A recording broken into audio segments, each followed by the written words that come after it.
दोस्तों, आज की सबसे बड़ी खबर देश की राष्ट्रीय राजधानी दिल्ली से है, जहां पर दिल्ली के उप मुख्यमंत्री मनीष सिसोदिया को सुप्रीम कोर्ट से 17 महीने के बाद आखिरकार जमानत मिल गई है सुप्रीम कोर्ट से।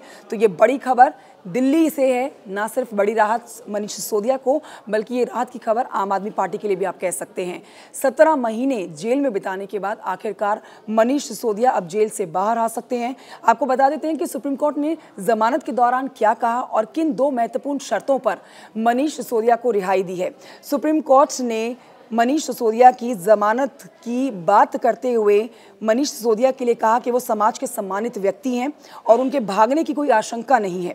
साथ ही सुप्रीम कोर्ट ने यह भी कहा है कि इस मामले में ज़्यादातर सबूत भी जुटाए जा चुके हैं, इसलिए उनके साथ छेड़छाड़ करने की कोई संभावना भविष्य में नहीं है। हालांकि गवाहों को प्रभावित करने या डराने के मामले में उन पर कुछ शर्तें लगाई गई हैं, जिनमें दो महत्वपूर्ण शर्तें मैं आपको बताने जा रही हूँ जो सुप्रीम कोर्ट ने मनीष सिसोदिया की जमानत के दौरान लगाई हैं। जिसमें पहली शर्त यह होगी कि मनीष सिसोदिया को अपना पासपोर्ट जमा कराना होगा और दूसरी महत्वपूर्ण शर्त यह होगी कि हर सोमवार और गुरुवार को मनीष सिसोदिया को थाने में जाकर अपनी हाजिरी लगानी होगी। लेकिन आज की सबसे बड़ी खबर जिसके ऊपर सबकी निगाहें टिकी हुई थी, लंबा समय जेल में बिताने के बाद आखिरकार दिल्ली की तिहाड़ जेल से आज ही हो सकता है, जो सोर्सेज बता रहे हैं कि सुप्रीम कोर्ट के इस फैसले के ऊपर अमल किया जाएगा और आज ही जमानत पाके जेल से बाहर भी आ जाएंगे मनीष सिसोदिया।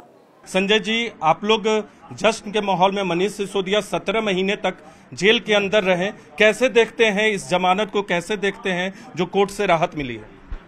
देखिए, बहुत बड़ी राहत है हम लोगों के लिए और निश्चित रूप से आम आदमी पार्टी के एक कार्यकर्ता के लिए बहुत खुशी की बात है, पूरे दिल्ली और देश के लिए बहुत खुशी की बात है।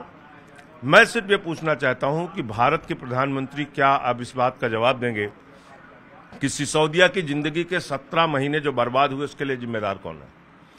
कोई तथ्य नहीं था, कोई प्रमाण नहीं था, कोई सबूत नहीं था, बावजूद इसके आपने उनको जेल में रखा। कौन जिम्मेदार है इसके लिए? तो इसलिए ये भारत की सरकार की तानाशाही पर जोरदार तमाचा है।